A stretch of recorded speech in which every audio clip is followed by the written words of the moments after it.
Who's the champion of my weight class? 55 and 70. 55's Khabib. Okay. 70's Kamaru Usman. Okay. I mean, it'd be nice. I feel like I'm just better and cooler than those guys. What the hell do I want to fight them for?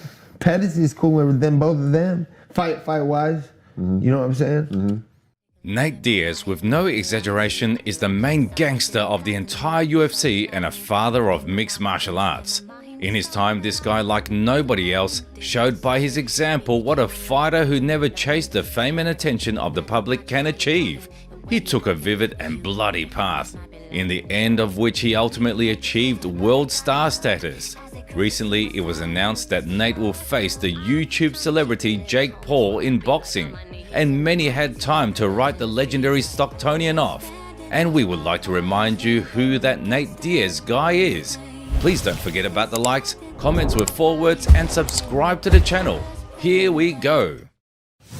Number 5. Tony Ferguson. As paradoxical as it may sound, we would like to start this compilation with Nate Diaz's last fight in his professional career. On September the 10th of 2022, the legendary Stocktonian was supposed to share the octagon with Khamzat Chimaev.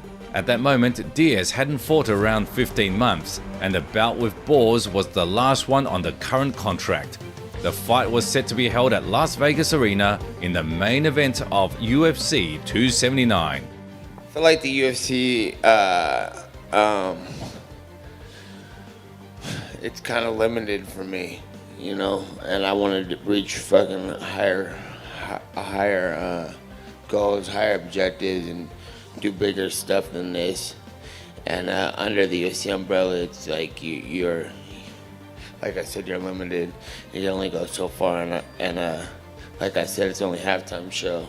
It's time to blow past everybody here and the organization, and even if it involves me staying in or getting out, I'm gonna do something bigger than I've ever done as soon as this is done. Bigger than this, bigger than whatever's in the past also. As you remember, the Chechen prospect changed his plans at the very last minute due to missing weight by a couple of pounds. The organization had to make a little shuffle and replace him with another legendary veteran in the face of Tony Ferguson. I'm gonna be real. I mean, you gotta be ready for anything that's out here. In the back, it was kind of crazy. I had my popcorn and my shades. I'm just kind of interested in what's going on. Told everybody to shut the F because nobody was gonna do anything, and really nothing really bad happened out there. Security was excellent. Nate, it was funny because he was right there yelling at somebody, and I go up to him and was like, "Hey, do you want a mint?" I just random, just to kind of be just that guy, and he did his whatever he had to do, and he comes back over. He's like, "Hey, you got a mint?" So, El Cucuy was supposed to fight Li Jingliang. However, he accepted to face Nate Diaz in the main event. Tony's been around a long time. We should have fought a long time ago. Khabib was afraid of him, just like this ass motherfucker was afraid of me yesterday. We punked his ass in the back here, and now he don't know how to make weight. You know what I'm saying? You guys already know what it is. Real G's come from California, America, motherfucker. In his last professional MMA fight, Nate Diaz walked out majestically and fought Tony in a waddle manner for more than 15 minutes. He outstruck him with no issues and made him shoot for the legs already in the middle of the 4th round. A timely and tight guillotine earned Diaz farewell fireworks in the form of a win in this fight. The Stocktonian gangster became the first man in history to make El Cucuy tap in surrender.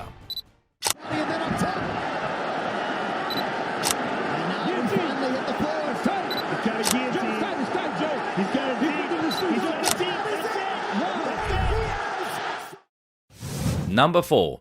Jim Miller. We move on. Next we have the fight that happened in May of 2012. At that time, a young Stocktonian had been competing in the main promotion for more than 5 years. He had a record of 16 wins and 7 losses and had time to headline 3 fight night tournaments. After the win over Cowboy, Jim Miller was thrown under Diaz's bus. At that time, the American fighter was a top representative of the lightweight division. His resume consisted of 21 wins and 3 losses, and he won 8 out of his last 9 fights. In his best years, Jim Miller had an elite level of ground game, so not many wanted to fight him by their own will. However, Nate did not care. The fight was targeted as the main event for UFC on Fox 3.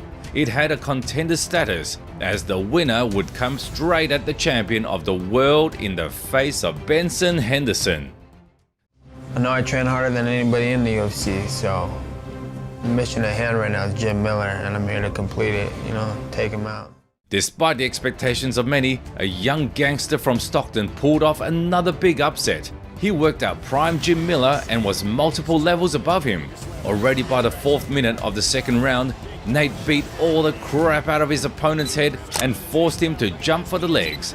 A timely guillotine did its job, and Diaz became the first man who managed to finish Jim Miller. I'll fight whoever wants to fight, whoever they want me to fight. In 2016, Jim Miller gave an interview to MMA Fighting where he shared his thoughts on the fight with Nate Diaz after 4 years and his impressions about the Stocktonian's skills. Nate is also bigger than he looks. He's just one of those guys who, he's not super built, he's not super muscular, but he's strong. He's a very solid individual. I remember clinching up with him and he was clearly the bigger man. There are only a handful of guys who have fought where it just felt like fighting a 170-pounder or 185-pounder. He was one of those guys. It felt like I was fighting a guy who didn't belong in my weight class. Many say that Diaz hasn't beaten any top fighters besides Conor McGregor, but at that time Jim Miller was in the top 5 of the division. So checkmate, haters, and that's just the beginning of our list. Number 3. Michael Johnson. By December of 2015, the Stocktonian Warrior was looking to come back after a year-long layoff. In his fight, he lost to Rafael dos Anjos via decision and decided to take a small break. At the 17th event of UFC on Fox, Diaz entered the octagon to face Michael Johnson. At that time, the resumes of both fighters were almost identical, 17-9 for Michael and 18-10 for Nate. But despite that, Johnson was a bigger favorite in the public's eyes, and on paper, the Stocktonian was given almost 0 chances to win. Why back at 155 and not 170? That's just the way things worked out. They gave me a list of names at 170, and it was like never heard of any of them. Michael Johnson's ranked number 5. He's a better option than the other ones. How are you going to react when he starts talking smack to you, egging you on and things like that? Right you like here, that? Right there, that smile right there. Yeah, that motivates me, If he's doing that, then I know he's not focused on the fight. He's focused on talking trash and getting in my head, and that means he's losing once he starts doing that. So that means a job well done for me. Another appearance of the Stocktonian gangster in the octagon produced new ideas for big headlines featuring Diaz's last name, because Nate broke all the expectations once again and completely outclassed Michael Johnson in every aspect. After the break, he came back stronger and showed a true masterclass. The Stocktonian 1-2 literally dismantled Michael to pieces and put Nate in the top 5 of the lightweight division. I felt like I was okay the whole fight, then the last minute, something happened where I got hit right here and my eye got blurred, so I switched this way for a second. So it's a little weird thing, but nothing that was devastating or anything crazy. Number 2. Anthony Pettis. After the Stocktonian Warrior pulled off one of the biggest upsets in the history of the sport, which we will talk about later, he took a 3-year-long break. In August of 2019, Nate Diaz came back into the game. This time he shared the cage with a former world champion in the face of Showtime Anthony Pettis. This bout was held in the co-main event of the evening at UFC 241. And hard, I'm just here to do my job. I'm here to get the job done. I feel like I'm a natural fighter right now. I'm not doing a weight cut and then trying to fight. I actually made weight without even with training. But this is the fight I wanted. I wanted the Diaz fight for so long. I wanted to fight him in his hometown. I don't even care. I cannot wait to go show the world what's up. And again, the impudent son of Stockton got into a situation where he was looked at as an underdog in the eyes of the fans after a layoff, even in comparison to Anthony Pettis, who was already past his prime. However, we already know that Nate loves to break stereotypes and speculations about his skills, and this time he showed it once again. After 3 years off, Nate returned to the octagon and simply obliterated the number 7 ranked welterweight. Those are the kind of fights I want. I want to be involved in real fights. Right. Because I'm a real martial artist and I want to fight real martial artists who've been around, who've been in the game for a minute and are able to stay in the game. For one, that's a big part of it. You have to appreciate that. You could have ups and downs and ups and downs, and he's on top of the game. Yeah. Nate is amazing though. After an astonishing success that we'll talk about in a second, first of all, he decided to take a break after a 3-year-long layoff, came back into the industry and immediately destroyed a former champion of the organization and a top 10 representative of the welterweight division. It's worth mentioning that Anthony was on a roll at that moment. The knockout against Stephen Thompson speaks for itself, but Nate literally doesn't care about all of that. Simply a legend. Number 1. Conor McGregor. Conor McGregor, you're taking everything I work for, motherfucker.